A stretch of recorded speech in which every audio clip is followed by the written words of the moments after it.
नारायणं नमस्कृत्य नरं चैव नरोत्तमं देवीं सरस्वतीं व्यासं ततो जयमुदीरयेत्। ओम श्री परमात्मने नमः। आज आपण 7व्या अध्यायाचा अर्थ बघणार आहोत। शब्दशः अर्थ आपला बघून झालेला आहे। एकत्रित पूर्ण अध्यायाचा अर्थ आपण आज बघणार आहोत। जरी मी अर्थ सांगते असं म्हटलं असलं तरी माझा असा कुठलाही दावा नाही की मी सांगते तेवढाच अर्थ आहे। भगवंताची वाणी इतकी अध्यात्मिक आहे की अनेक अर्थ भगवंताच्या शब्दातून निघत राहतात। अनेकांनी गीतेवर भाष्य केलेली आहेत। माझ्यासारखी यक्कश्चित गीतेबद्दल बोलते हे म्हणणंच खरं तर चुकीचं आहे, पण भगवंतानी 18व्या अध्यायात म्हटलेलं आहे की जो कुणी हे मी सांगितलेलं हे तत्वज्ञान माझ्या भक्तांना सांगतो किंवा शिकवतो, अभिधास्यती म्हटले, त्याच्या बुद्धीच्या ठिकाणी धारण करायला लावतो, त्याने माझी पराभक्ती केली असं मी मानतो, असं भगवंतांनी 18व्या अध्यायात सांगितलेलं आहे। आणि तोच विचार घेऊन आपल्याला जमेल तसं, जेवढं झेपेल तेवढं सांगण्याचा मी प्रयत्न करणार आहे। मला माहिती आहे अनेकांनी ह्या गीतेवर खूप विचार मंथन केलेलं आहे, पण मला क्लिष्टतेत जायचं नाहीये। आपल्याला रोजच्या जीवनात गीता कशी आचरता येईल किंवा गीतेतून आपलं जीवन कसं सुखकर करता येईल हे मी स्वतः अभ्यासण्याचा प्रयत्न केला आणि मला त्यातनं जे जे सापडलं ते मी तुमच्या पुढे ठेवण्याचा प्रयत्न करणार आहे। पण एवढंच ऐकलं की सगळं असं नाही। जितकी म्हणून गीतेवरची पुस्तकं आहेत ती सगळी वाचा। तुम्ही जितका जास्त अनुभव घेईल तितका तुम्हाला अर्थ उलगडत जाईल। असं म्हणतात की तुम्ही जर भगवंताशी पूर्ण शरण जाऊन गीतेचं पठण किंवा चिंतन मनन करायला सुरुवात केलीत तर स्वतः भगवंत भक्ताशी बोलायला लागतो आणि मग तुम्हालाच तुमचे अनेक अर्थ उलगडत जातात। सुरुवात माझ्याकडनं सुरू केलं तरी हरकत नाही, पण पुढे प्रत्येकाला उन्नत व्हायचं आहे। माझा पण स्वतःच्या उन्नतीसाठीचा प्रयत्न आहे। मला कुणालाही काहीही शिकवायचं नाहीये, याच्यातून फक्त माझा अभ्यास घडावा आणि गीता माझ्या हातातनं बाजूला पडू नये एवढाच माझा हे सगळं खटाटोप करण्यामागचा उद्देश आहे। 7वा अध्याय, या अध्यायाचं नाव आहे ज्ञान विज्ञान योग, असं या अध्यायाचं नाव आहे। 6व्या अध्यायापर्यंत तू कसा आहेस त्वम पद भगवंतांनी उलगडून दाखवलं। स्वतःला ओळखा, स्वतःला संयमित करा, स्वतःला उन्नत करा, व्यापक करा, असा सगळा उपदेश 6व्या अध्यायामध्ये भगवंतांनी दिलेला आहे। आता असा उन्नत झालेला भक्त, मयी आसक्त मनहा, माझ्यामध्ये ज्याचं मन आसक्त आहे असा माझा भक्त। आता भगवंतांनी तर मनावर ताबा मिळवायला सांगितला, संयम करायला सांगितला, पण तरी सुद्धा इथे म्हटलंय की मयी आसक्त मनहा, कारण मनुष्याचं मन आहे त्याची आसक्ती कधी संपतच नाही। कुठे ना कुठेतरी त्याला आसक्त राहावंसच वाटतं। मग आसक्ती जर जाणारच नाहीये तर ती संसारात लावण्यापेक्षा भगवंतामध्ये ठेवावी। त्या भगवंतामध्ये जर मन आसक्त केलं तर तुम्ही मुक्त होणार आहात। आत्मसंयमनातून मनाला कुठे आसक्त करायचं आहे तर भगवंताच्या ठिकाणी ज्यांनी मन आसक्त केलेलं आहे असा योगी योगम युंजन, योगाचा अभ्यास करत असताना, कसा अभ्यास करायचा योगाभ्यास, मदाश्रय, माझा आश्रय घेऊन योगाभ्यास करणारा, असंशयम, निसंशयपणे, माम समग्रम, मी जो समग्र आहे, आत्मा पण मी आहे आणि ही सृष्टी सुद्धा मीच आहे, अशा समग्र मला यथा ज्ञास्यसी, जसं तू जाणून घेशील तच्छृणु, ते माझ्याकडून तू ऐक. जेव्हा तुझं मन माझ्या ठिकाणी आसक्त होईल आणि तू योगाभ्यास करत राहशील, तेव्हा मी जो समग्र आहे त्या मला तू जसं जाणून घेशील ते मी तुला सांगतो ते तू ऐक. आपल्याला असं वाटतं की सगळं बाजूला करीन, देहाची आसक्ती बाजूला करीन, नातेवाईक घरदार यांना बाजूला करीन, तेव्हा भगवंत मिळेल. असं नाहीये.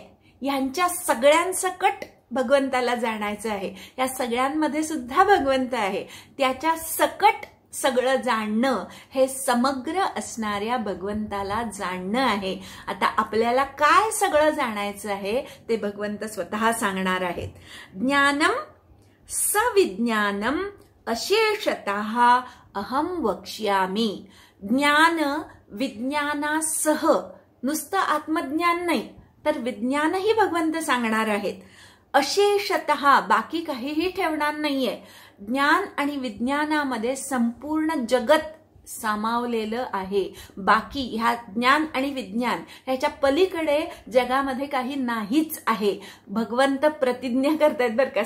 चांगला गुरु असतो तो अशी वाक्य बोलू शकतो की मी तुला जे सांगतोय ते सांगितलेलं तू समजून घेतलंस की तुला अजून काही जाणायचं बाकी उरणार नाही.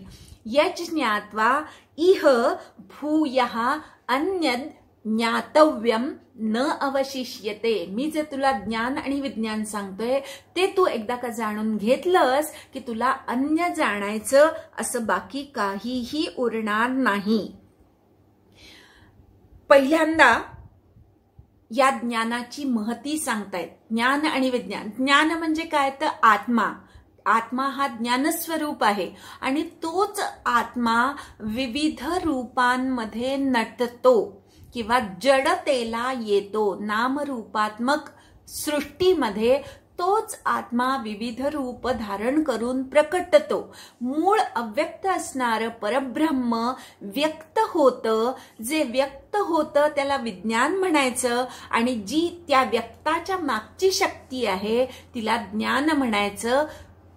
हे व्यक्त आणि अव्यक्त या दोन्हीचं मिळून परमात्म ज्ञान आहे. ते परमात्म ज्ञान मी तुला सांगतो, जे जाणल्यानंतर अन्य काही जाणायचं बाकी उरणार नाही. आता हे ज्ञान करून घ्यावं असं किती जणांना वाटतं, किंवा गीता शिकावी हे किती जणांना वाटतं.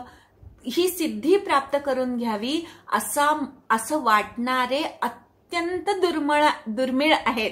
म्हणूनच एक जरी शिकायचं म्हणत असेल तर तो हजाराच्या तोडीचा असतो. गीता शिकावीशी वाटणं हेच मुळी अतिशय दुर्मिळ आहे. भगवंतानी ह्या ज्ञानाचं दुर्मिळपण किती आहे ते सांगितलं. सहस्रेषु मनुष्येषु कश्चित सिद्धये यतती.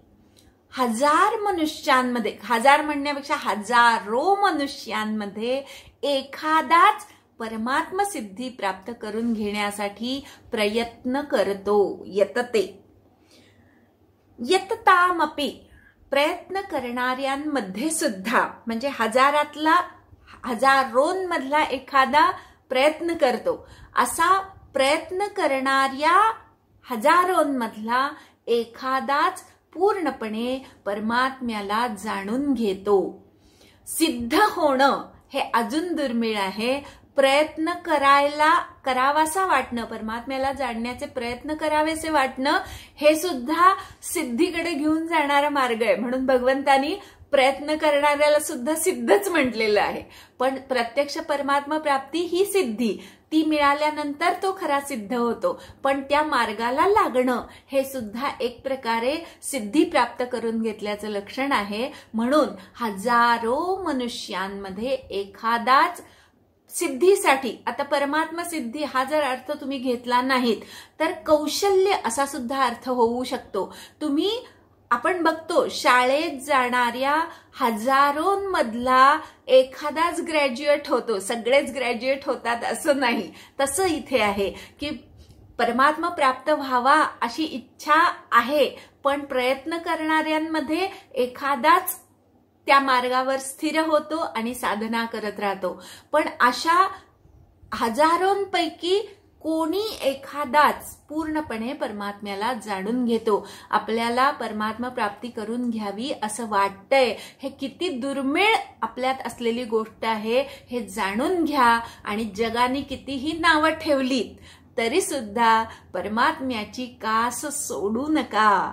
कारण दुर्मिळ गोष्टीला जाणणारे फार कमी असतात. म्हणतात ना की सगळेच जर वेडे आहेत आणि त्या वेड्यात जर एखादा शहाणा असेल तर ते वेडे सगळे त्या शहाण्यालाच नावं ठेवतात. पण आपलं जे वेड आहे ते परमात्म्याकडे घेऊन जाणारं आहे हे आपणच आपलं समजून घ्यायचं आणि जगाच्या नावं ठेवण्याकडे लक्ष द्यायचं नाही. परमात्मा प्राप्तीचे प्रयत्न अखंड करत राहायचं. तत्वतः वेत्ती, भगवंताला तत्वतः जाणायचं आहे. भगवंत अत्यंत अनंत आहे, विशाल आहे. त्यामुळे आपण जो त्याचे अंश आहेत त्याला पूर्णपणे जाणणं अंशाला शक्य नाहीये, पण तत्वतः जाणणं शक्य आहे. शीतावरून भाताची परीक्षा. ज्ञान विज्ञान जाणलं की त्याच्या पलीकडे असणारा परमात्मा किती व्यापक आहे हे आपल्याला थोडीशी कल्पना येते. म्हणून तत्वतः कोणी एखादाच मला तत्वतः जाणतो. पुढच्या 4थ्या श्लोकामध्ये विज्ञान सांगितलेलं आहे. विज्ञानामध्ये काय काय मोडतं? पंचमहाभूत, भूमी, आप, तेज, वायू आणि अनल, ख म्हणजे आकाश. पंचमहाभूत ही विज्ञानामध्ये मोडतात. मन, बुद्धी आणि अहंकार ही 8 विभागामध्ये विभागली गेलेली माझी अपरा प्रकृती आहे. प्रकृती म्हणजे प्रकर्षाने केलेली कृती. जो भगवंत अव्यक्त आहे, नावरूप नसलेला आहे, तोच भगवंत ह्या 8 प्रकारांमध्ये जडतेमध्ये नटतो. पहिलं सांगितलं भूमी, आप म्हणजे जल, अनल म्हणजे अग्नी, वायू आणि आकाश, मन, बुद्धी आणि अहंकार. इयम मे अष्टधा भिन्ना प्रकृती. ही माझी 8 विभागात विभागली गेलेली भिन्न अशी प्रकृती आहे. आता विज्ञानामध्ये सगळं मोडतं. आता आपल्याला ज्ञान आणि विज्ञान दोन्ही जाणून घ्यायचंय.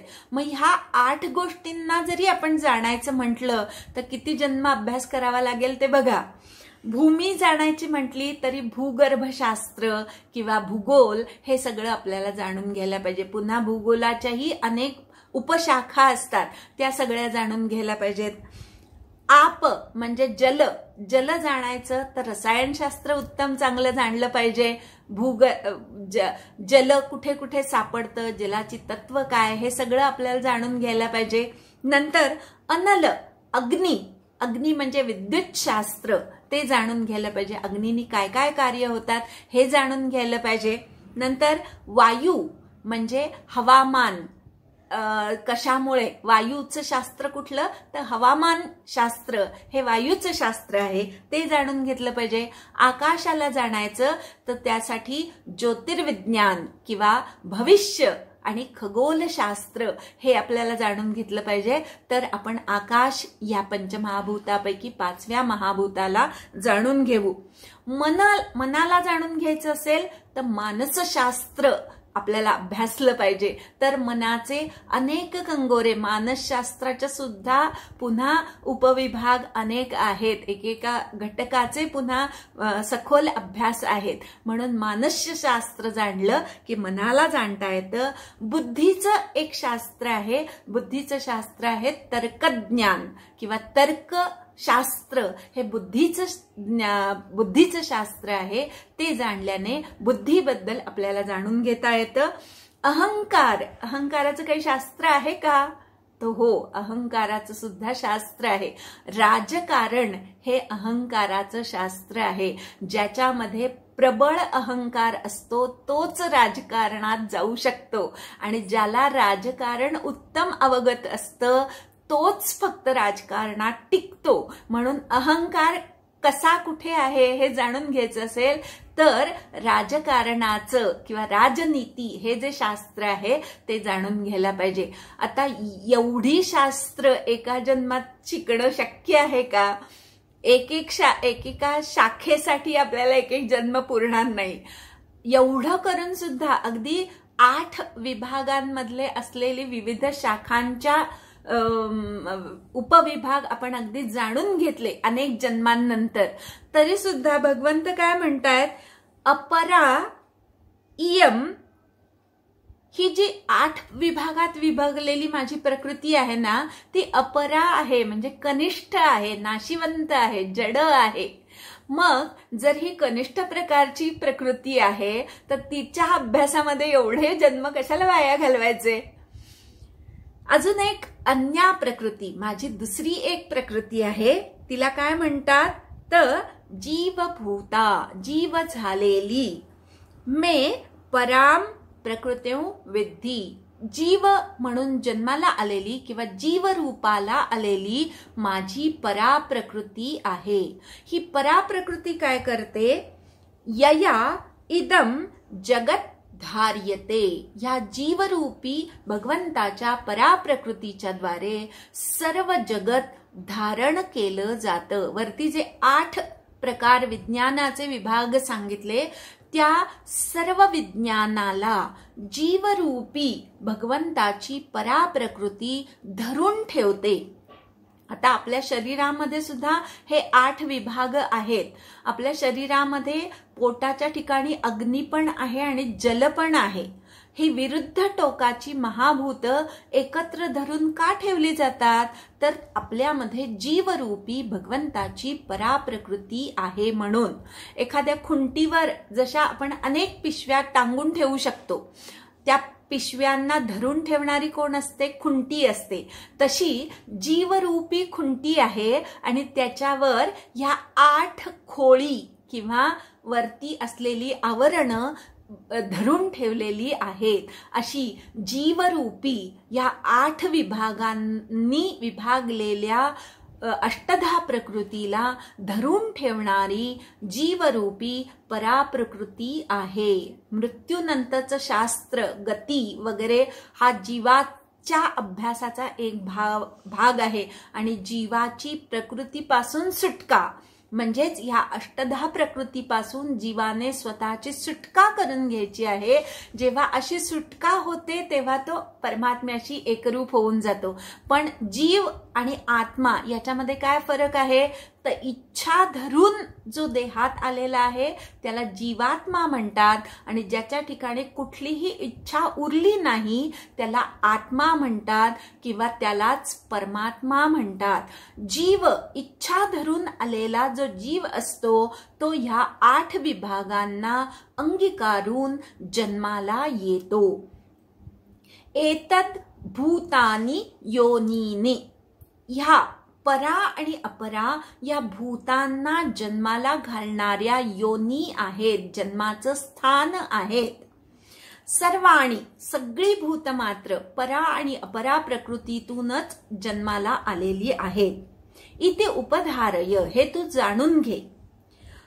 मी कोण आहे या ठिकाणी, कृत्स्नस्य जगतः प्रभवः प्रलयः तथा, या संपूर्ण जगाचा उत्पत्ती करता आणि पुन्हा स्वतःमध्येच विलीन करणारा असा मी आहे असं तू मला जाण.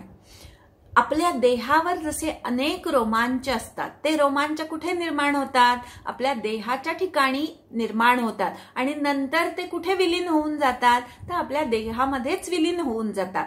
तसं जेवढे म्हणून जीव आहेत ते परा आणि अपरा प्रकृतीच्या योगे भगवंताच्या ठिकाणी उत्पन्न होतात आणि जेव्हा त्यांचा जन्माचा काळ संपतो तेव्हा ते भगवंताच्या ठिकाणीच लीन होऊन जातात.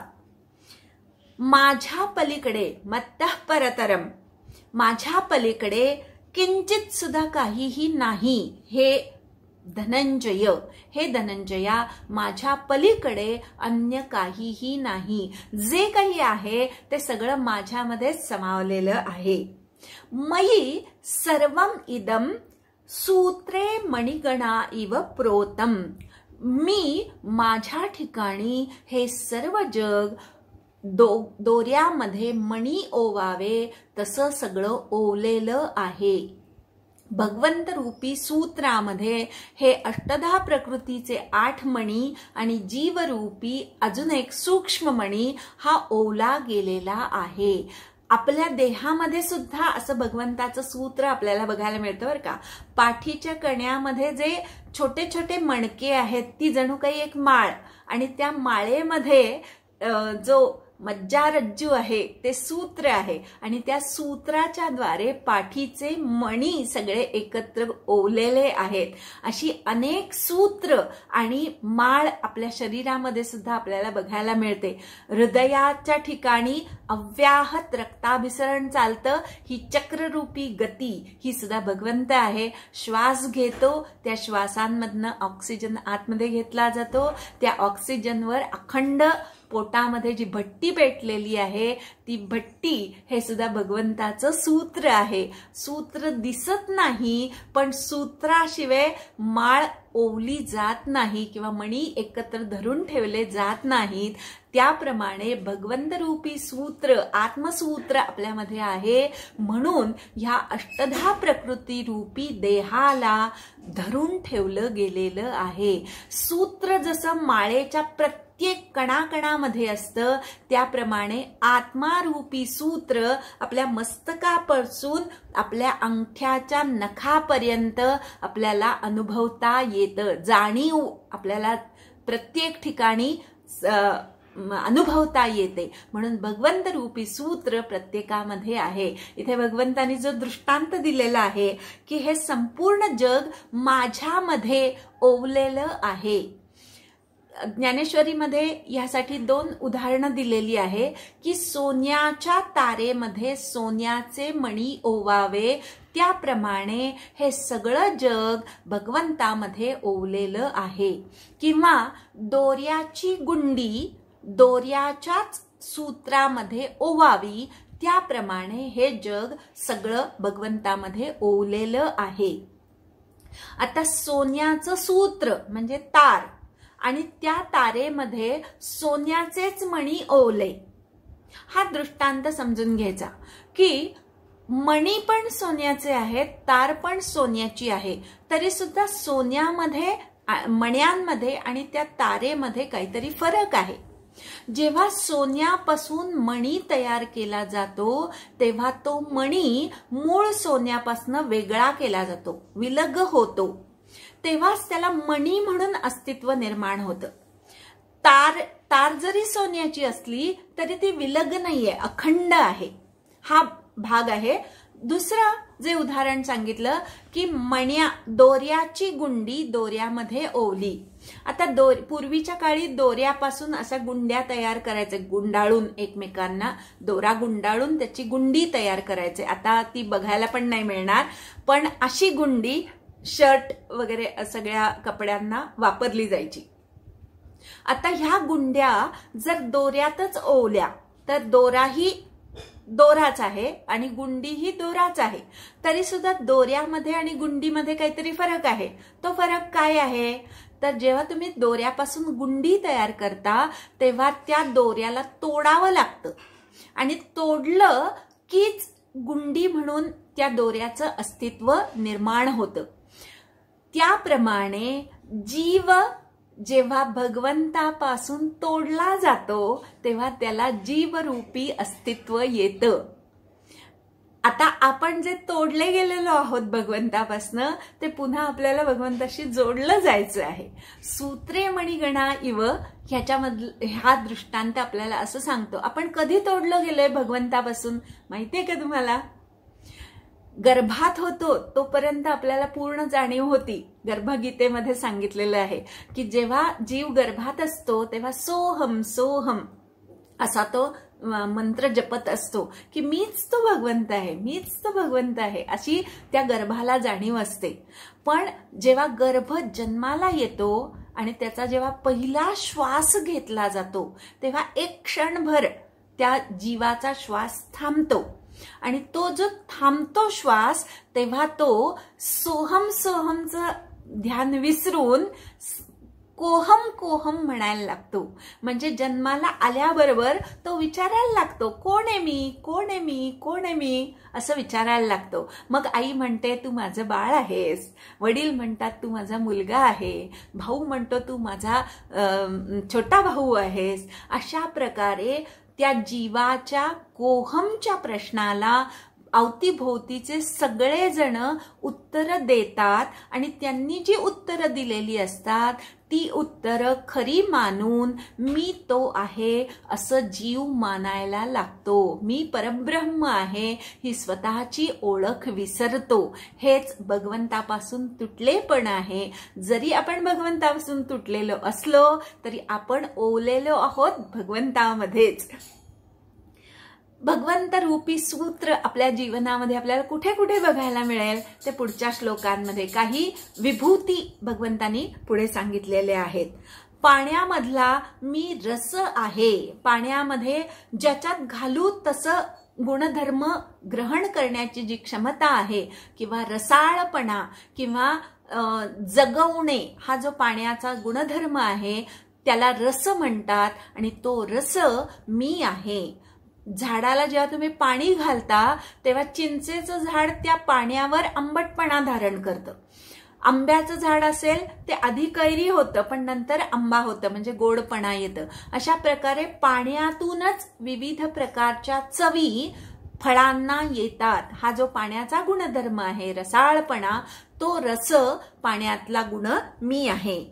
शशसूर्ययोः प्रभा अस्मि, चंद्र सूर्याच्या ठिकाणी जे तेज आहे ते माझं स्वरूप आहे. तेजाशिवाय चंद्र सूर्य आहे अशी कल्पना करा. काय किंमत राहील का चंद्र सूर्याला? अजिबात राहणार नाही. जोपर्यंत त्यांच्या ठिकाणी तेज आहे तोपर्यंत त्यांना अस्तित्व आहे. अशा चंद्र सूर्यामधलं तेज, सूर्याचं तेज माणसाला उष्णता देतं, जीवांना उष्णता देतं आणि त्या उष्णतेतून सर्व पृथ्वी किंवा सर्व जगत हालचाल करत असतं. म्हणून सूर्य जो उष्णता देणारा, त्या उष्णतेचं स्वरूप किंवा त्यातली जी प्रभा आहे ते माझं स्वरूप आहे. चंद्राचं वैशिष्ट्य असं की सूर्याचंच तेज चंद्र डायल्यूट करून किंवा सौम्य करून आपल्यापर्यंत आणतो. आता चंद्राच्या तेजामुळे काय होतं तर वनस्पतींचं पोषण होतं. रात्रीच्या वेळे वनस्पती जोरात वाढतात चंद्रप्रकाशामध्ये आणि म्हणून सर्व जीवांना जगण्यासाठी वनस्पतींची आवश्यकता आहे. अगदी जे प्राणी हिंस्र प्राणी आहेत ते दुसऱ्या प्राण्यांवर जगतात पण त्यांना सुद्धा वनस्पतींची आवश्यकता अशी आहे की शेळी मेंढी ही जर गवत खाऊन जगलीच नाहीत तर सिंह वाघाला अन्न कुठून मिळणार? त्यामुळे सिंह वाघ हे जर हिंस्र पशु असले, गवत खात नसले तरी सुद्धा त्यांच्या जगण्यासाठी सुद्धा वनस्पतींचीच आवश्यकता आहे. वनस्पतींचं पोषण करणारा चंद्राचा प्रकाश मीच आहे आणि सर्व जगाला उष्णता देणारा सूर्याचा प्रकाशही मीच आहे. सर्व वेदेषु प्रणवः, सर्व वेदांमधला जो ओंकार आहे तो माझं स्वरूप आहे. वेदांची अशी धारणा आहे की ओंकारातून संपूर्ण विश्वाची निर्मिती झाली, म्हणून सर्व विश्वाचं आदिबीज असलेला ओंकार हे माझं स्वरूप आहे. शब्द खे, आकाशातला शब्द मी आहे. जोपर्यंत आकाश आहे तोपर्यंतच ध्वनी ऐकू येतो, शब्द ऐकू येतो. शब्द म्हणजे आवाज. आवाज ऐकू येण्याचं कारण आकाश आहे. आकाशाची तन्मात्रा शब्द ही आहे आणि ही जी तन्मात्रा आहे ती माझं स्वरूप आहे. आता तन्मात्रा, पंचमहाभूत, त्याच्या तन्मात्रा, त्याचं पंचीकरण, हा सगळा भाग जर अभ्यासायचा असेल तर दासबोधाचा अभ्यास करणं आवश्यक आहे. इथे फक्त एवढंच सांगितलं आहे की आकाश हे जे पंचमहाभूतापैकी एक महाभूत आहे त्यातला शब्द धरून ठेवण्याची क्षमता किंवा त्याचं जो तन्मात्रा, शब्द ही आकाशाची तन्मात्रा, ते माझं स्वरूप आहे. नंतर पौरुषम नृषु, पुरुषामधलं पौरुष हे माझं स्वरूप आहे. पुरुष म्हणजे फक्त पुल्लिंगी पुरुष असा अर्थ नाही, तर पुरेशेते इति पुरुषः, 9 द्वारांच्या पुरामध्ये जो राहतो त्याला पुरुष म्हणतात. आत्मा स्त्रीचा पण पुरुषच असतो. स्त्रीच्या देहात जो आत्मा असतो तोही पुरुषच असतो आणि पुरुषाच्या देहात असतो तोही पुरुष असतो. आपण पुरुष आणि स्त्री ही माणसांनी दिलेली नावं आहे. मूळ शक्तीला पुरुषत्वही नाही आणि स्त्रीत्वही नाही. म्हणून नर देह धारण केलेल्यातला जे कर्तृत्व शक्ती आहे, पौरुष आहे, काहीतरी करून दाखवण्याची नरामध्ये जी क्षमता आहे ते माझं स्वरूप आहे. पृथ्वीतला गंध मी आहे. पृथ्वीला गंधवती पृथ्वी म्हणतात. पृथ्वीतून किंवा मातीतून अनेक प्रकारचे गंध फुलं धारण करतात. मोगऱ्याचा सुगंध, प्राजक्ताचा वेगळा सुगंध, अजून एखादा धोत्र्याचं फूल असेल त्याचा एक वेगळा गंध असतो, पण तोही गंध पृथ्वीतनच घेतलेला असतो. म्हणून गंध धारण करण्याची पृथ्वीची जी क्षमता आहे ते माझं स्वरूप आहे. तेजश्चास्मि विभावसौ. विभावसौ म्हणजे अग्नी. अग्नीच्या ठिकाणी असलेलं तेज, जाळण्याची क्षमता, जाळून शुद्ध करण्याची क्षमता, हे जी अग्नीतलं तेज आहे ते माझं स्वरूप आहे. अग्नी ओलं सुक सगळं भस्म करून टाकतो, त्याप्रमाणे आपल्यातलं अज्ञान जाळून ज्ञान प्राप्त करून देण्याची क्षमता अग्नीमध्ये आहे. म्हणून अग्नीला अत्यंत पवित्र मानलं जातं. त्या अग्नीतलं ते तेज, जाळण्याची क्षमता हे माझं स्वरूप आहे. सर्वभूतेषु जीवनम. सर्व भूतमात्रांचं जीवन. जीवन याचा अर्थ आवश्यक गोष्टी असा पण आहे आणि आयुर्मर्यादा किंवा आयुष्य रेखा असा सुद्धा जीवनाचा अर्थ आहे. हे सगळे अर्थ इथे बरोबर आहे.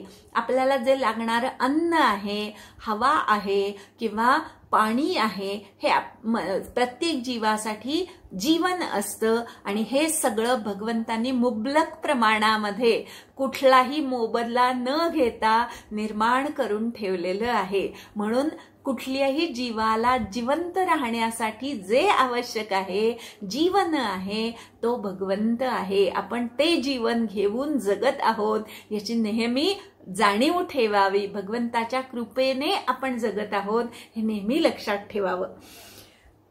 तपश्चास्मि तपस्विषु. तपस्वी लोकांचं तप मी आहे. तप या शब्दाचा अर्थ आहे सहनशीलता किंवा स्वतःला संयमित करण्याची जी क्षमता, त्याला तप म्हणतात. कुठलीही गोष्ट सातत्याने 12 वर्ष करणे यालाही तप म्हणतात आणि असं तप मी आहे.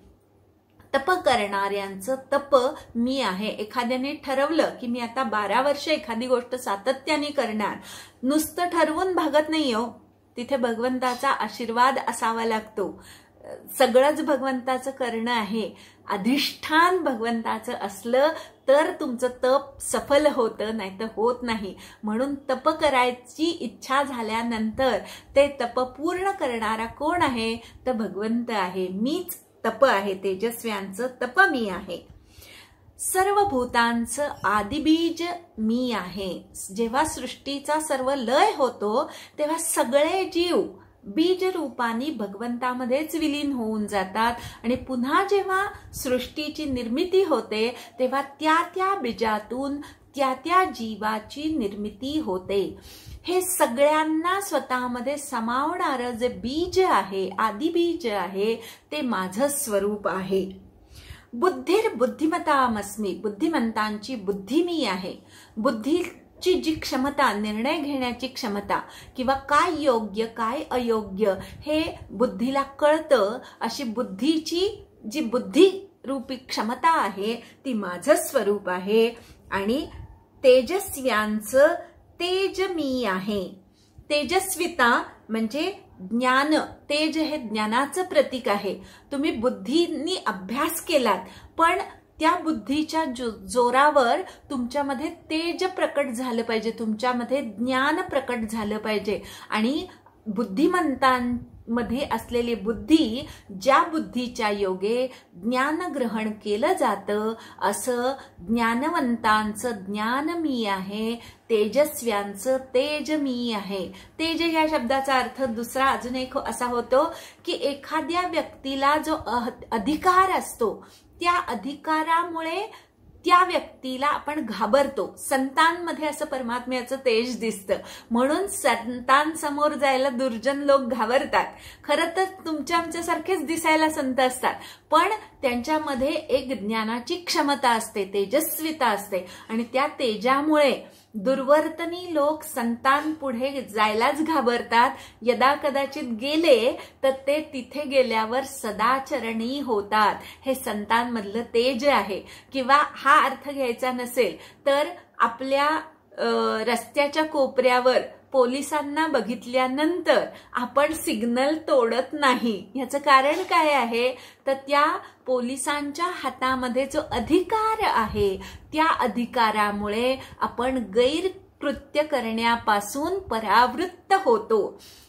गैरकृत्य करण्यापासून परावृत्त होण्यासाठी जो काही अधिकार लागतो, तो अधिकार माझं स्वरूप आहे. तेजस्व्यांचं तेज हे माझं स्वरूप आहे.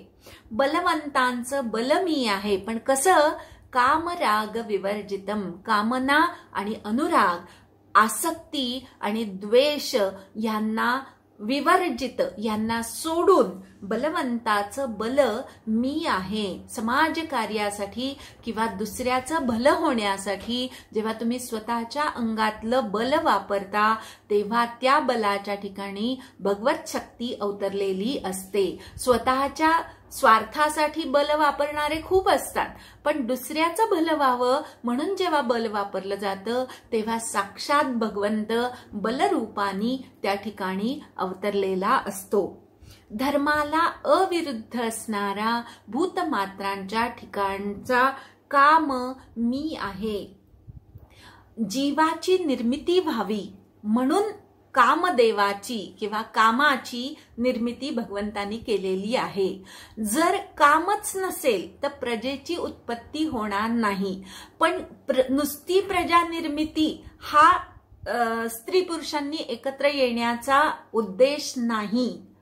सद संतती निर्माण व्हावी हा स्त्री पुरुषांनी एकत्र येण्याचा उद्देश आहे. आणि धर्माच्या चौकटीत राहून जो काही कामसेवन केलं जातं, त्या कामसेवनातून जी प्रजा निर्माण होते, तो भगवंताचा प्रसाद असतो. धर्माला अविरुद्ध असणारा काम, भूतमात्रांच्या ठिकाणी असलेला काम हे माझं स्वरूप आहे. मीच कामरूपानी सर्व जीवांची नवनिर्मिती करत असतो. म्हणून पण तो कुठला तर धर्माच्या चौकटीत राहून उपभोगलेला काम ही भगवंताची विभूती आहे.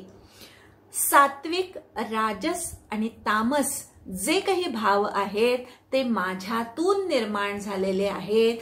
मी त्यांच्या ठिकाणी नाही आणि तेही खरं तर माझ्या ठिकाणी नाहीत. सत्व, रजतम ह्यातून सात्विक भाव, राजस भाव आणि तामस भाव निर्माण होतात. हे भगवंतापासून निर्माण झालेले आहेत, पण भगवंत या भावांच्या ठिकाणी नाही आणि ते भाव सुद्धा भगवंताच्या ठिकाणी नाहीत. याच्यासाठी अनेक उदाहरणं दिली जातात की पाण्याने भरलेल्या ढगातून वीज निर्माण होते, पण विजेमध्ये पाणी नाही आणि ढगांमध्ये वीज नाही. ढगांपासून वीज बाजूला झाली तेव्हा दोघं वेगळे झाले. वीज हा विकार आणि ढग हे त्याचं कारण. भगवंत हा विकारांसाठी कारण आहे, पण भगवंताच्या ठिकाणी कुठलाही विकार नाही. तो पूर्ण निर्विकार आहे, म्हणून विकार त्याच्या ठिकाणी नाहीत, पण विकार त्याच्यापासून झाले आहेत असं म्हटलं जातं. आता सूर्याच्या ठिकाणी अंधार आहे का तर अजिबातच नाहीये, पण अंधाराला कारणीभूत सूर्य आहे असं म्हटलं जातं की नाही. सूर्य नसण्याची जी अवस्था त्याला आपण अंधार म्हणतो. तसं भगवंत स्वतः निर्विकार असून विकारग्रस्तता येणे ह्याला सत्वरजतम गुणात्मक भाव असं म्हणतात. या भावांच्या पलीकडे भगवंत आहे म्हणून त्याच्या ठिकाणी विकार नाहीत आणि विकारांच्या ठिकाणीही तो नाही. अजून एक दोन उदाहरणं बघूया आपण. दह्यापासून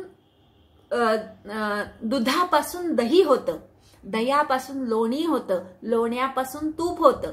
म्हणजे दही, लोणी आणि तूप हे दुधापासून झाले. पण या तिन्हीमध्ये दूध आहे का? तर नाहीये. आणि दुधाच्या ठिकाणी सुद्धा दही आहे का? तूप आहे का? लोणी आहे का? तर नाहीये. जेव्हा एकजिन्सी असतं तेव्हा त्याला आपण दूध म्हणतो आणि त्यातून विकार निर्माण झाले, आंबटपणा हा विकार आला की त्याचं दही झालं. दह्यापासनं वेगळेपण, स्निग्धांश वेगळा व्हायला लागला की त्याला आपण लोणी म्हणतो. त्या लोण्याला सुद्धा अग्नीच्या द्वारे तापवलं म्हणजे तापवण्याचा अजून एक विकार तिथे निर्माण केला की त्यापासून शुद्ध असं तूप निर्माण होतं. मूळ दुधामध्ये हे सगळं सामावलेलं आहे, पण दुधाच्या ठिकाणी हे तिन्हीही नाही आणि ह्या तिन्हीच्या ठिकाणी दूधही नाही. भगवंतापासून तीन विकार झाले पण विकारांच्या ठिकाणी भगवंत नाही. भगवंत पूर्णपणे निर्विकार आहे.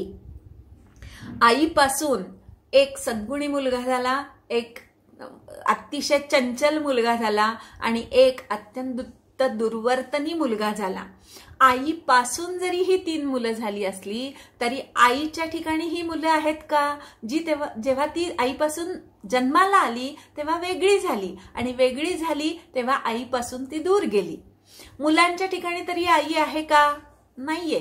कारण आईचं अस्तित्व वेगळं झालं, मुलांचं अस्तित्व वेगळं झालं. म्हणून भगवंताच्या ठिकाणी विकार नाहीत आणि विकारांच्या ठिकाणी भगवंत नाही. पण हे विकार भगवंतापासून झाले असं म्हटलं जातं. आता ह्या विकारांचं सांगण्याचं कारण असं की सत्व रजतम ह्या तीन विकारांमुळे हे संपूर्ण जगत मोहित झालेलं आहे. त्रिभिर गुणमयैः भावैः एभिः सर्वम इदम जगत मोहितम. आता तीन गुणांमुळे आपण कसं मोहात पडतो हे 14व्या अध्यायामध्ये भगवंतांनी खूप विस्ताराने सांगितलेलं आहे. सत्व गुणामुळे आपण ज्ञानाच्या मोहात पडतो, आरोग्य संपन्नतेच्या मोहात पडतो. रजोगुणामुळे ममत्वामध्ये आणि कर्मशीलतेच्या मोहात पडतो आणि तमोगुणामुळे आळस, प्रमाद आणि निद्रा ह्या मोहांमध्ये अडकतो. या तीन गुणांमुळे सर्व जगत मोहित होतं आणि ह्या तीन गुणांच्या पलीकडे असणाऱ्या परमात्म्याला माम एभ्यः परम अव्ययम न अभिजानाती. मी ह्या तीन गुणांच्या पलीकडे आहे. जर माझ्यापर्यंत यायचं असेल तर ह्या तीन गुणांच्या पलीकडे जाणं आवश्यक आहे. पण तीन गुणांमध्येच अडकल्यामुळे यांच्या पलीकडे असणाऱ्या मला हे जगत जाणत नाही. भगवंताला न जाणणं आणि त्या न जाणण्याचं कारण तीन गुणांमुळे होणारा मोह हे आहे. आणि हा जो तीन गुणांमुळे होणारा मोह आहे, हा मोह हीच भगवंताची माया आहे. त्यावरच या मायेचं आवरण घालून घेतलेलं आहे. त्यामुळे भगवंत जो या मायेच्या पलीकडे आहे त्याला जीव जाणू शकत नाहीत. ही माया कशी आहे तर दैवी आहे, भगवंताची अलौकिक आहे. म्हणून तिला ओलांडणं दुरत्यया अत्यंत अवघड आहे. त्या मायेला ओलांडून जाणं, कारण ती भगवंताची आहे ना. याच्यासाठी एक उदाहरण दिलं जातं की माया कशी आहे, फसवी आहे, पण ती खरी वाटते तुम्हा आम्हाला सगळ्यांना. याचं कारण काय आहे तर ती भगवंताची आहे. एखादी खूप श्रीमंत स्त्री आहे, अगदी मोठ्या गाडीतनं उतरणारी आहे आणि अशा स्त्रीने जर तुळशीबागेतला एखादा खोटा खड्यांचा हार घातला तर तो खड्यांचा हार खरा वाटेल की नाही, हिऱ्यांचा वाटेल की नाही. ह्याचं कारण काय आहे तर ती श्रीमंताची पत्नी आहे, ती मोठ्या गाडीतनं उतरलेली आहे. म्हणजेच आपल्याला माहितीये किती श्रीमंत आहे आणि मग अशी श्रीमंत व्यक्ती खोटा हार कशाला घालेल असं आपल्याला वाटतं आणि मग आपण त्या खोट्या हारालाच खरं समजून बसतो. त्याप्रमाणे सर्वात श्रीमंत सगळ्या शक्ती ज्याच्या ठिकाणी एकवटलेला आहे तो भगवंत आहे आणि ह्या भगवंतानी स्वतःच्या गळ्यामध्ये हे मायारूपी खोटं माळ घातलेली आहे. पण तो इतका महान आणि इतका मोठा आहे की त्याच्या या मायेला कुणी खोटं समजतच नाही. उलट त्या खोट्या असलेल्या मायेवर चर्चा करण्यात आणि त्या मायेने जो मोह आपल्यामध्ये निर्माण केलेला आहे त्या मोहामध्ये अडकण्यामध्येच सर्व जीव जीवनाची सार्थकता मानतात. म्हणून ह्या मायेला तरुण जाणं अत्यंत कठीण आहे. माया या शब्दाचाच अर्थ मुळी मा हे निषेधात्मक अव्यय आहे आणि या म्हणजे जी नाही तिला माया असं म्हणतात. मृगजळ आपण ज्याला म्हणतो तिथे जळाचा काही अंशच नाहीये. तसं मायेमध्ये भगवंत नाहीच आहे खरं तर, पण आपल्याला असं वाटतं की माया म्हणजेच भगवंत आहे. भगवंत मायेच्या पलीकडे आहे. मायापती आहे तो, मायेला निर्माण करणारा किंवा स्वतःभोवती ओढून घेणारा असा तो आहे. पण मायेच्या पलीकडे गेल्याशिवाय भगवंताचं ज्ञान होत नाही.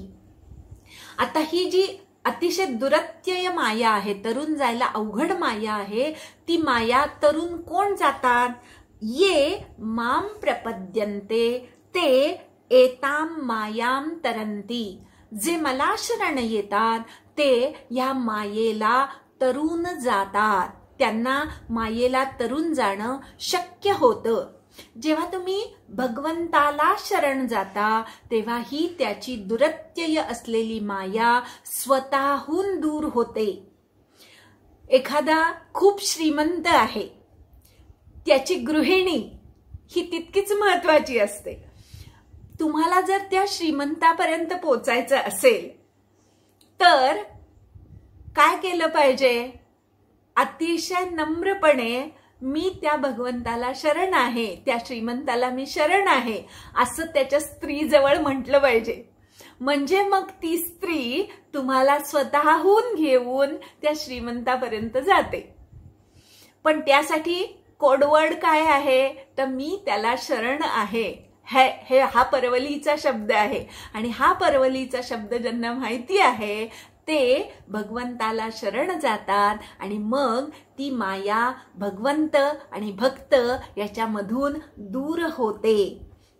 ह्या दुरत्यय असणाऱ्या मायेला असे माझे भक्त तरुण जाऊ शकतात. आता ही माया तरणं कुणाला अवघड जातं तर जे दुष्कृतीनं आहेत, मानव म्हणून जन्माला आलेले आहेत पण ज्याची कृती दूषित आहे किंवा दुष्कर्म करणारे जे आहेत ते दुष्कृतीनं मूढाहा 3 गुणांच्या मोहामध्ये गुरफटलेले, नर असून अधमकृती करणारे, नर असून दुष्कृत्य करणारे, माम न प्रपद्यन्ते मला शरण येत नाहीत. या एका ओळीचा विस्तार म्हणजे 16वा अध्याय आहेत. दुष्कृतीनं आसुरी वृत्तीचे लोक कसं वर्तन करतात त्याचं सगळं वर्णन 16व्या अध्यायात येणार आहे. असे दुष्कृतीनं त्यांचं काय होतं? त्यांना पण भगवंताचं ज्ञान असतंच की, त्यांना पण आत्मज्ञान असतंच, पण ते ज्ञान ह्या मायेमुळे अपहृत होतं, चोरलं जातं किंवा नष्ट होतं. असे आसुरी भावांचा आश्रय घेणारे, नर असून अधमकृती करणारे, दुष्कृतीनं मूढ लोक मला शरण येत नाहीत. त्रिविध नरकाची द्वार, त्या नरकाच्या द्वारांमधनं प्रवेश करतात आणि भगवंताला प्राप्त करून न घेता दिवसेंदिवस अधमगतीला जातात. असं 16व्या अध्यायामध्ये अशा नराधमांचं वर्णन आलेलं आहे. आता आपण जास्त त्याच्यात सखोल जायला नको. कोण भगवंताला शरण जातात आणि कोण भगवंताला शरण जात नाहीत तर भगवंताच्या दैवी गुणांचा आश्रय घेणारे भगवंताला शरण जातात आणि माया मोहाला तरुण जातात. तर भगवंताच्याच पण काय अल्टिमेट म्हणजे दैवी आणि त्याचा दुसरा भाग म्हणून आसुरी हा गुण जे धारण करतात ते मात्र भगवंताला शरण जात नाहीत, आसुरी कृत्य करतात आणि दिवसेंदिवस अधमगतीला जातात. 4 प्रकारचे भक्त मला भजतात. हा सगळा भाग 16 ते 18 ह्या श्लोकांमध्ये आलेला आहे. 4 प्रकारचे भक्त कोण आहेत? तर आर्त, काहीतरी आर्तता, संकट, व्याधी निर्माण होतं आणि त्याच्यातून त्या संकटाला दूर करावं म्हणून भगवंताला शरण जाणारे हे आर्त भक्त होत. नंतर जिज्ञासू, तुम्ही आर्ततेने जेव्हा भगवंताला शरण जाता तेव्हा भगवंतानी कशामुळे माझ्यातली ही सगळी व्याधी नष्ट केली, माझ्यातलं संकट कशामुळे दूर झालं, अशी एक प्रकारची जिज्ञासा भक्तामध्ये निर्माण होते आणि मग त्या जिज्ञासेतून भगवंताला सखोल जाणून घेण्याची इच्छा ज्याच्यामध्ये निर्माण झालेली आहे तो जिज्ञासू भक्त. नंतर अर्थार्थी, अर्थ म्हणजे काहीतरी हवे असणे, विद्यार्थी म्हणजे ज्याला विद्या हवी असते त्याला विद्यार्थी म्हणतात. तसा अर्थार्थी म्हणजे ज्याला काहीतरी हवं आहे त्यासाठी भगवंताला शरण जाणारे. ते सुखात असतात, त्यांच्याकडे सगळं असतं पण तरी अजून काहीतरी हवं असतं म्हणून भगवंताला शरण जातात, त्यांना अर्थार्थी म्हणतात. आणि ज्ञानी, सर्व अर्थाचा परम म्हणजे श्रेष्ठ अर्थ, परमार्थ, तो परम अर्थ जाणणारे ते ज्ञानी. भगवंताला ज्यांनी जाणून घेतलेलं आहे असे ज्ञानी भक्त, ज्ञानोत्तर भक्ती करतात. असे 4 प्रकारचे भक्त मला शरण येतात. आर्त, जिज्ञासू, अर्थार्थी आणि ज्ञानी. इथे जे 4 प्रकारचे भक्त सांगितले आहेत ते पारमार्थिक भक्त सांगितलेले आहेत. नाहीतर पहिल्यांदा अर्थार्थी म्हटलं असतं कारण काहीतरी धन हवं असतं म्हणून भक्ती करणारे असतात. आर्तता, संकट नष्ट व्हावी म्हणून, किंवा जिज्ञासा, जिज्ञासेतून खरंच काही असतं का असं म्हणून अभ्यास करणारे असतात. आणि ज्ञानी, मग अभ्यास करता करता ज्ञान होणारे, परमार्थ जाणणारे, असे 4 प्रकारचे भक्त मला शरण येतात. त्यांना सुकृतीनं म्हटलंय बरं का. आता ह्या 4 भक्तांची कृती सु म्हणजे चांगली काय आहे तर हे सगळ्या गोष्टी इतरांना शरण जाऊन सुद्धा आपल्याला मिळवता येतात. एखादी आर्तता, व्याधी झालेली आहे तर डॉक्टराला शरण जाऊन सुद्धा औषध घेऊन तुम्ही तुमची व्याधी नष्ट करू शकता. पण त्या डॉक्टरांच्या ठिकाणी सुद्धा भगवंत बघणं हे आर्ततेतून भगवंताचं भजन करणं, की जे काही मला औषध मिळणार आहे ते ह्याच डॉक्टरच्या तर्फे भगवंत देईल अशी श्रद्धा ठेवणं हे आर्ततेतून भक्ती करणं झालं. अर्थातच हे 4ही प्रकारचे भक्त सुकृतीनं अशासाठी आहेत की सामान्य मनुष्याला शरण न जाता ते भगवंताला शरण जातात आणि जे मागायचं ते भगवंताकडे मागतात.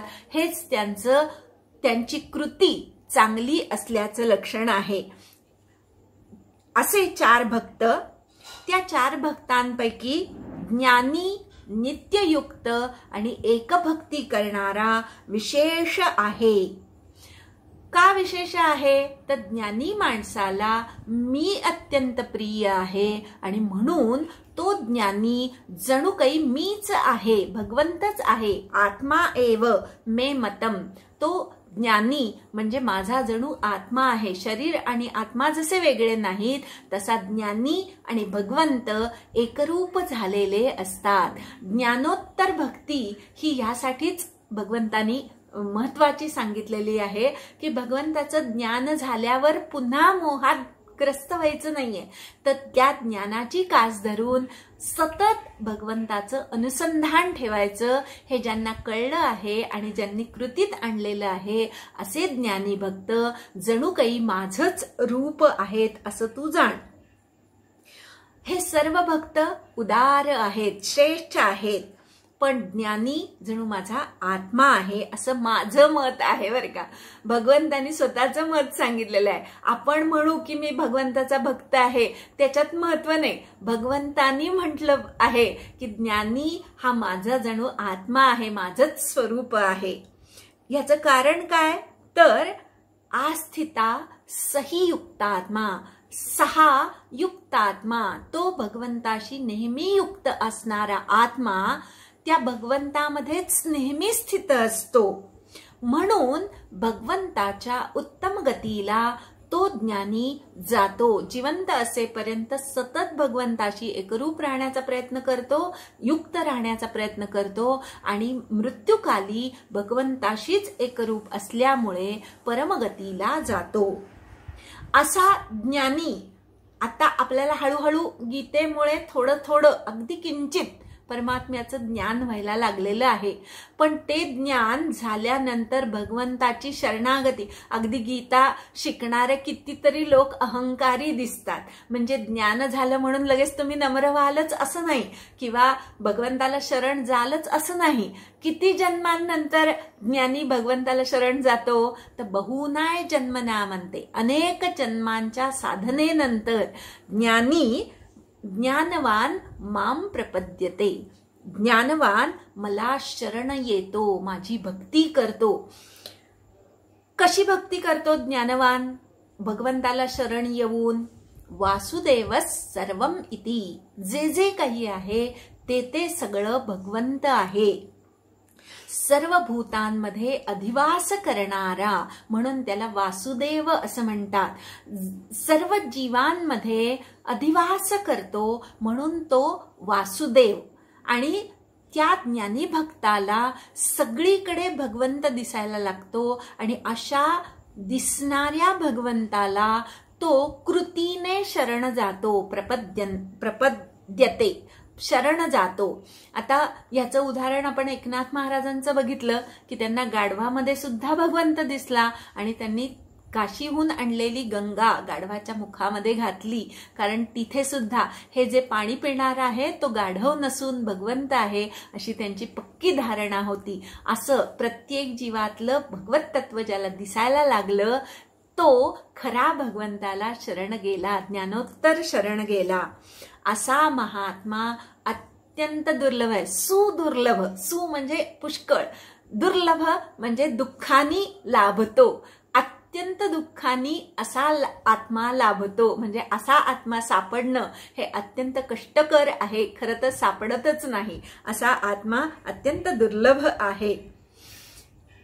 आता सामान्य भक्त जे असतात ते कशी भक्ती करतात, त्यांना मिळणारं फळ काय आणि माझ्या भक्ताला मिळणारं फळ काय याबद्दल विवेचन 20 ते 23 श्लोकांमध्ये भगवंतांनी केलेलं आहे. सामान्य लोकांचं ज्ञान हरण केलेलं असतं किंवा ज्ञान नष्ट झालेलं असतं. कशामुळे? कामनांच्यामुळे. त्या त्या कामनांमुळे ज्यांचं ज्ञान नष्ट झालेलं आहे असे भक्त अन्य देवतांना शरण जातात, अन्य देवतांचं पूजन करतात. कसं पूजन करतात? तन तन नियममास्थाय, त्या त्या देवतेची भक्ती करण्याचे जे काही नियम असतील त्या नियमांच्या ठिकाणी आस्था ठेवून. पण ती आस्था पण कशी असते? स्वया प्रकृत्या नियताः, स्वतःच्या प्रकृतीने नियत केल्याप्रमाणे. आपण बघतो की आपलं शरीर किंवा माणसाची प्रकृती ही 3 प्रकारची असते, सात्विक, राजस आणि तामस. सात्विक माणसं देवतांचं पूजन जसे नियम सांगितले असतील तसं करतात. राजस माणसं त्यांना जमेल तसं त्याचं पूजन करतात, ते फार नियमांच्या काटेकोरपणामध्ये पडत नाहीत. आणि तामस माणसं जसं करू नये सांगितलं असतं तसं पूजन करतात, शास्त्रविधीला सोडून पूजन करतात. अशा प्रकारे स्वतःच्या प्रकृतीनुसार म्हणजे स्वतःच्या गुणानुसार देवतांना शरण जाऊन ती कामना पूर्ण व्हावी म्हणून देवतांचं पूजन करतात. ज्याला ज्याला जी जी मूर्ती किंवा तनू, जो जो देव ज्या ज्या देवतेची श्रद्धेनी अर्चना करू इच्छितो, जो जो ज्या ज्या देवतेची श्रद्धेनी अर्चना करू इच्छितो त्याची त्याची श्रद्धा मी त्या देवतेवर अचल करतो, स्थिर करतो. सुरुवातीला धन मिळावं म्हणून लक्ष्मीची पूजा करणारे पुढे भगवंत त्या लक्ष्मीच्या ठिकाणीच तुमची श्रद्धा स्थिर करतो.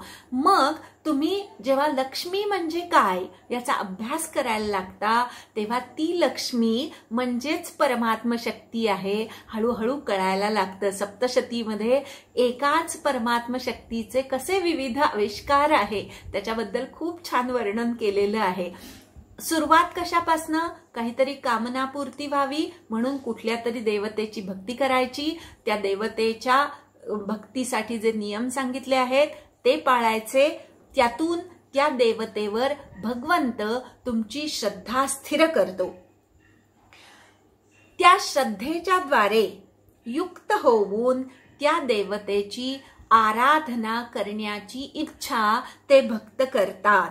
अर्थातच तुम्ही जी आराधना करता देवतेला तुम्ही एक प्रकारे शब्द देता की मी तुझं असं असं व्रत करीन. या कृतीतून तुम्हाला त्या देवतेकडून तुम्हाला जो भोग हवा असतो तो प्राप्त होतो. लभतेच ततः कामान. तुमच्या कृतीमुळे तुम्हाला खरं तर ते लाभ झालेला असतो. तुम्ही एखाद्या देवतेला नवस करता तो नवस मनापासून श्रद्धेने करता आणि त्या श्रद्धेमुळे त्या देवतेकडून तुम्हाला जी कामना असते ती पूर्ण होते तुमची. कुठली कामना पूर्ण होते? तर विहित कामना पूर्ण होते. ती विहित कामना विहित कुणी करून ठेवलेली असते? तर भगवंतानी विहित करून ठेवलेली असते की ह्या देवतेला तुम्ही शरण गेलात तर ही कामना पूर्ण होईल. एखाद्याचं लग्न जुळत नसेल तर मारुतीची आणि शनीची उपासना करायला सांगितली. खरं तर मारुती हा ब्रह्मचारी आहे पण तरी सुद्धा लग्न जुळण्यासाठी मारुतीची उपासना करायला सांगतात. का? तर मारुती तुमच्या पूर्वजन्मांची जी काही बाधा असतात त्या बाधा नष्ट करतो म्हणून मारुतीची उपासना. मग त्या मारुतीच्या उपासनेतनं आणि तुमच्या श्रद्धेमुळे तुमची इच्छा बळकट होते की माझं लग्न लवकरात लवकर होऊ दे आणि मग त्यातूनच तुमचं खरं तर लग्न होतं. तुम्ही जी व्रतवैकल्य केलेली असतात त्याच्यामुळे त्या भक्ताची कामना पूर्ण होते. पण ती विहित कुणी केलेली असते? परमात्म्याने केलेली असते. तुम्हाला बुद्धीसाठी गणपतीचीच उपासना केली पाहिजे अशी काही काही गोष्टी सांगून ठेवलेल्या आहेत की अमुक एक हवं असेल तर अमुक एक करा. ह्याला म्हणायचं भगवंतांनी त्या देवतेला अधिकार दिलेला आहे आणि ज्या देवतेला जो अधिकार दिला आहे त्या देवतेपासूनच फक्त ती कामना पूर्ण होते. अंतवत ज्या काही कामना तुमच्या पूर्ण होतात त्या कशा असतात? तर अंतवत. प्रत्येक कामनेला सुरुवात आहे आणि शेवट आहे म्हणून ह्या कामना अंतवत आहे. लग्न जरी झालं तरी लग्नानंतर काही काळातच लग्नाचं फोलपड संसाराचं फोलपड लक्षात येतं आणि मग लग्न झालं काय नाही झालं काय एकच वाटायला लागतं. म्हणून प्रत्येक कामनेला अंत आहे. अंतवत्तु फलं तेषां. ते जे काही फल आहे ते अंत असणार असतं. त्याचं अस्तित्वही थोड्या काळापुरतंच असतं. जो काही आपल्याला आनंद मिळतो कामनेतून तोही थोड्या काळच टिकतो, अनंत काळ टिकत नाही. म्हणून अशी नष्ट होणारी फल मागणाऱ्या भक्तांना अल्पमेधस असं म्हटलेलं आहे. अल्पमेधस म्हणजे ज्यांची बुद्धी अल्प आहे, प्रगल्भ झालेली नाही. देव जरी प्रसन्न झाला तरी त्याच्याकडे काय मागावं हे ज्याला कळतं तो युक्त चेतस. पण ज्याला हे कळत नाही त्यांची बुद्धी कामनांमध्ये आणि लाभांमध्ये अडकलेली असते म्हणून ते अल्पमेधस आहेत. देवतांचं यजन करणारे देवलोकाला जातात आणि माझं यजन करणारे माझ्यापर्यंत येतात म्हणजेच मुक्त होतात, परमगतीला जातात. आता आपणच ठरवायचं कुणाची भक्ती करायची, भगवंताकडे मागायचं का नाही मागायचं हे आपणच ठरवायचं. तुम्हाला देव हवा आहे का लाभ हवे आहेत हे तुम्ही तुमचं ठरवा आणि तसं यजन करा. अव्यक्तं व्यक्तिमापन्नम. जो भगवंत अव्यक्त आहे तोच भगवंत व्यक्त रूपाला आलेला आहे असं अबुद्धयः माम मन्यन्ते. मला मानतात की भगवंत खरं तर अनंत आहे पण तोच तुमच्या आमच्यासारखा देहधारी झालेला आहे, जन्माला आलेला आहे, त्याला व्याधी झाल्या आहेत, तो मरून गेला आहे, असं अबुद्धी म्हणजे ज्यांची बुद्धी अज्ञानग्रस्त आहे असे लोक मानतात. भगवंताचा परमभाव न जाणणारे, माझा उत्तम अव्यय भाव न जाणणारे मला व्यक्त रूपाला आलेलं मानतात. आपण खूप वेळा असं बघतो की आता देव झोपलाय, आता देव जेवतोय, आता देवी नवरात्रात युद्ध करून थकली आहे, असे जे काही आपण आरोपण केलेलं आहे देवतांवर, ते गीता म्हणते अबुद्धीचं लक्षण आहे, अज्ञानाचं लक्षण आहे. भगवंत किंवा परमात्मा ही शक्ती आहे आणि शक्ती कधी जन्मालाही येत नाही आणि मरतही नाही, ती कधी थकतही नाही, ती कधी झोपतही नाही. मग हे काय आहे सगळं? तर माणूस स्वतः सारखाच माझा देव आहे असं मानतो, आरोपण करतो. मला भूक लागली मग देवालाही लागली, मग मला जेवण हवं तसं देवालाही हवं. मला जेवताना कुणी बघितलेलं आवडत नाही म्हणून देव जेवतोय तेव्हाही त्याला कुणी बघितलेलं आवडत नाही, असं मानुषीकरण केलेलं आहे भगवंताचं. आपण ते चुकीचं आहे असं गीता सांगते, मी सांगत नाहीये. मला सर्वजण चांगल्या प्रकारे जाणत नाही. जो मी उत्तम आहे, अव्यय आहे, कमी जास्त न होणारा आहे, अशा मला चांगल्या प्रकारे जाणत नाही. मी त्यांना प्रकाशित होत नाही, म्हणजे मी त्यांना समजत नाही. याचं कारण काय आहे? तर योगमाया समावृतः, माझ्या योगमायेला मी स्वतः भोवती लपेटून घेतलेलं आहे आणि म्हणून मी सर्वांना दिसत नाही, समजत नाही, ज्ञान होत नाही. भगवंताची योगमाया काय आहे? तर 3 गुणात्मक मोह ही भगवंताची योगमाया आहे आणि योगमायेमध्ये गुरफटल्यामुळे मनुष्याला त्या योगमायेच्या पलीकडे असलेल्या परमात्म्याचं ज्ञान होत नाही. अयम लोकः मूढः, हा लोक मूढ झालेला आहे. माम अजम अव्ययम न अभिजानाति, आपल्याला आपला जन्म खरा वाटतो, आपल्याला येणारा मृत्यूही खरा वाटतो, दुसऱ्याचा मृत्यूही खरा वाटतो आणि त्यामुळे जन्मरहित अवस्था, कमी जास्त न होण्याची अवस्था आपल्याला कळत नाही आणि त्यामुळे भगवंत जो अज आहे, जन्मरहित आहे, अव्यय आहे, अशा भगवंताला आपण जाणू शकत नाही. मी म्हणजे देह हा जो आपल्यामध्ये मूढता निर्माण झालेली आहे, त्या मूढतेमुळे जन्मरहित असलेला आत्मा, परमात्मा आपण जाणू शकत नाही. भगवंत कसा आहे? तर भगवंत तिन्ही काळाचं ज्ञान असलेला आहे. अहम समतीतानि वर्तमानानि भविष्यानि च भूतानि वेद, सर्व भूतमात्रांना मी जाणतो, पूर्वी होऊन गेलेल्या जीवांनाही जाणतो, आज अस्तित्वात असणाऱ्या जीवांनाही जाणतो आणि पुढे जन्माला येणाऱ्या जीवांनाही मी जाणतो, पंचमहाभूतांना सुद्धा मी जाणतो. पण कश्चन माम न वेद, पण कोणीही, कुठलाही जीव मला पूर्णपणे जाणू शकत नाही. कारण काय आहे? तर ते मोहग्रस्त झालेले आहेत म्हणून मला जाणत नाही. कसे मोहग्रस्त झालेत जीव? तर कशामुळे ते मोहग्रस्त झाले आहेत ते पुढच्या श्लोकात सांगतात.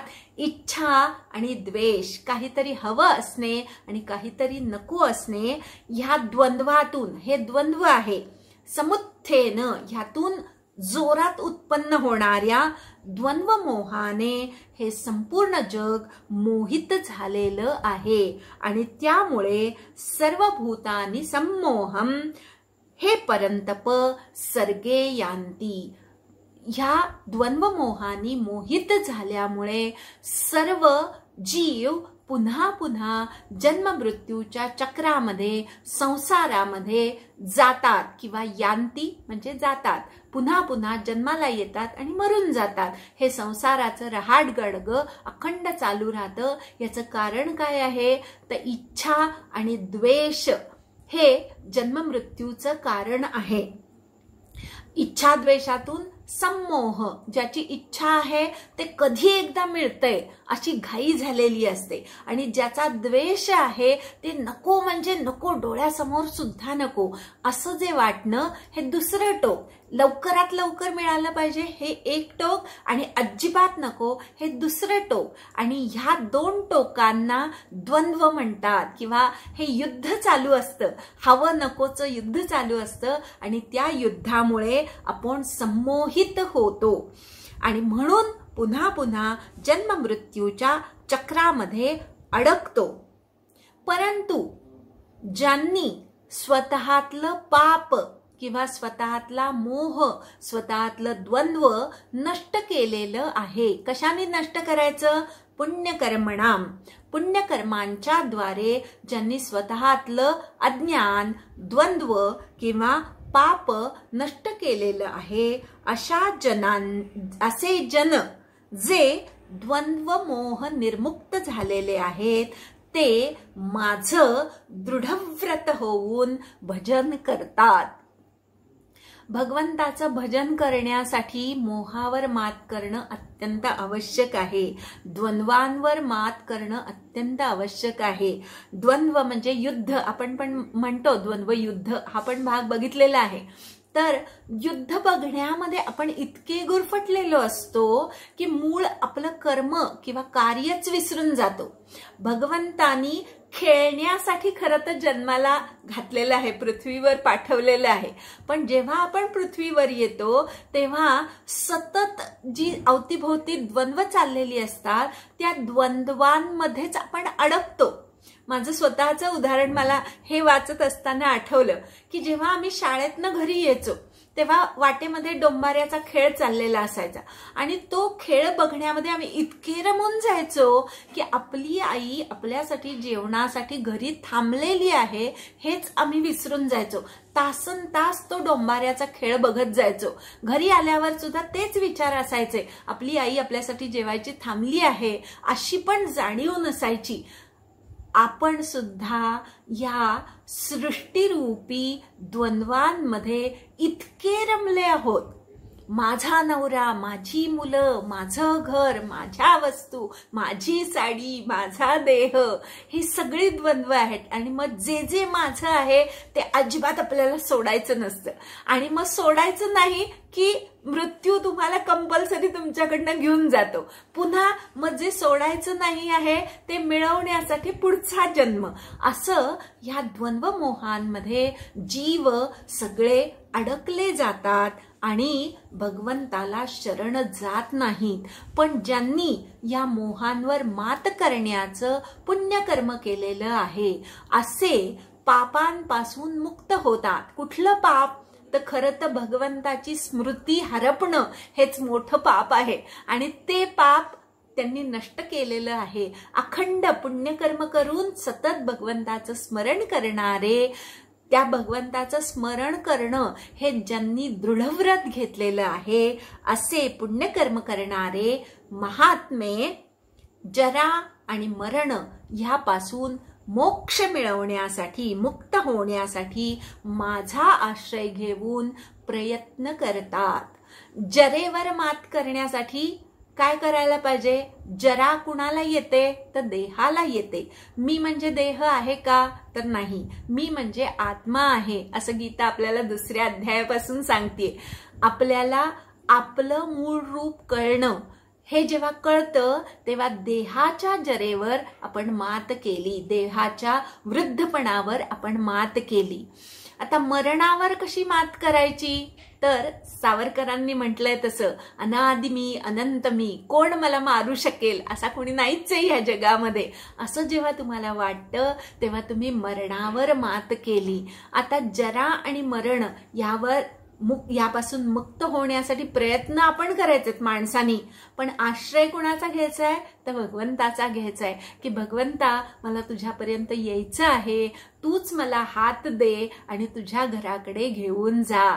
मग अशा वेळेस आई वाट बघतीये, शहाण्या मुलाला आठवण होते, मग तो ते डोंबाऱ्याचा खेळ बघणं बंद करतो, लवकर घरी येतो. आई आपल्यासाठी थांबलीये हे बघून आई बरोबर पटकन जेवायला बसतो, आपल्या घरी लवकर जातो.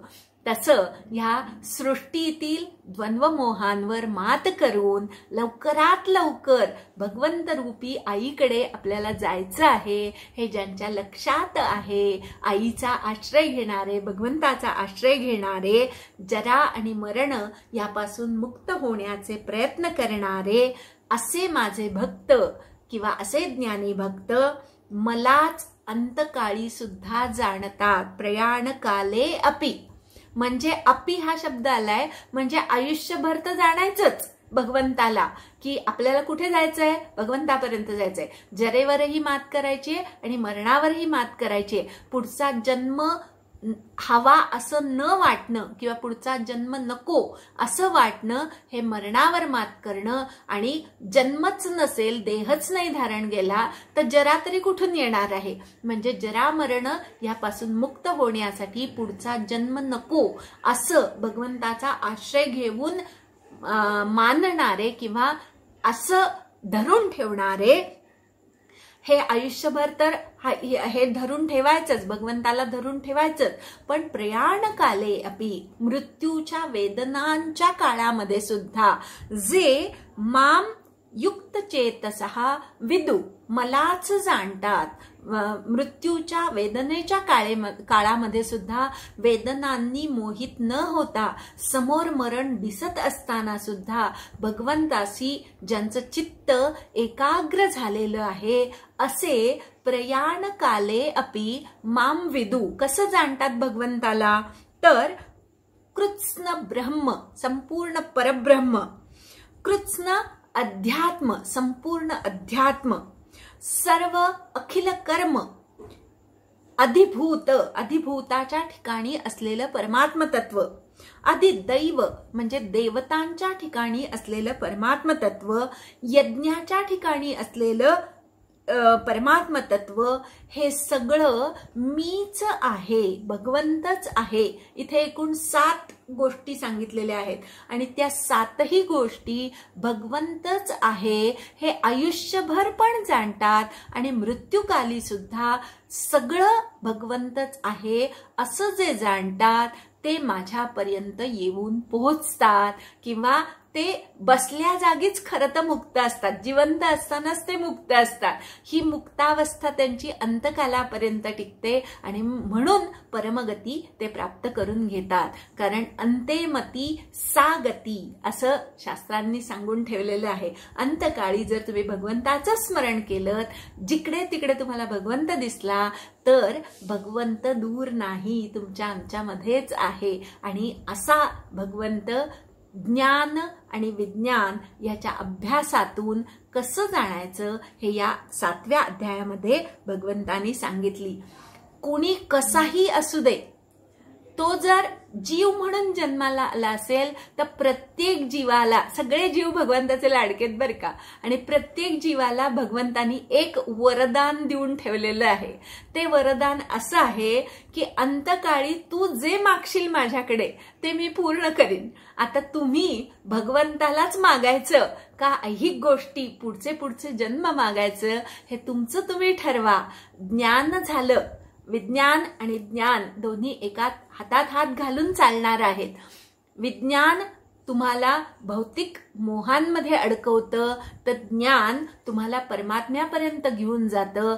भौतिक गोष्टींना कमीपणा देण्याचा गीतेचा उद्देश नाही, पण भौतिक गोष्टींमध्ये अडकू नका असं गीता सांगते. जे जे विज्ञानामध्ये मोडतं ते नश्वर आहे आणि त्याच्या मागे न लागता ज्ञानाची कास धरा, परमात्म्याची कास धरा असं ह्या अध्यायामध्ये भगवंतांनी सांगितलं. ओम तत्सद असा परमात्म्याचा उल्लेख केला जातो. श्रीमद भगवत गीतेमधील जे उपनिषद आहे त्या उपनिषदातील परब्रह्म जाणण्याची विद्या या गीतेमध्ये सांगितलेली आहे. म्हणून ब्रह्मविद्येच्या अंतर्गत योगाचं शास्त्र सांगितलेलं आहे. गीतेमध्ये जीवन कसं जगावं हे शास्त्र सांगितलेलं आहे. 9व्या अध्यायापासून 15व्या अध्यायामध्ये जीवन जगण्याची पुस्तिका गीतेने दिलेली आहे. योगाचं शास्त्र, भगवंताशी जोडलं जाण्याचं शास्त्र, त्यापैकी कृष्ण आणि अर्जुन यांचा संवाद त्या संवादापैकी ज्ञान आणि विज्ञान ह्या अध्यायामध्ये भगवंतांनी उलगडून सांगितलं. ज्ञान विज्ञान जाणून घ्यायचं, विज्ञानाचा उपयोग व्यवहारामध्ये करायचा, त्या विज्ञानाला ओलांडून त्याच्या पलीकडे असलेल्या ज्ञानामध्ये मरणकाली स्थित व्हायचं आणि भगवत प्राप्ती करून घ्यायची. हे संपूर्ण साधणं म्हणजे योग, भगवंताशी योग साधणं. हे ज्याला जमलं तो भगवंतापर्यंत जाऊन पोहोचला. हरि ओम तत्सत. तत्सत ब्रह्मार्पणमस्तु.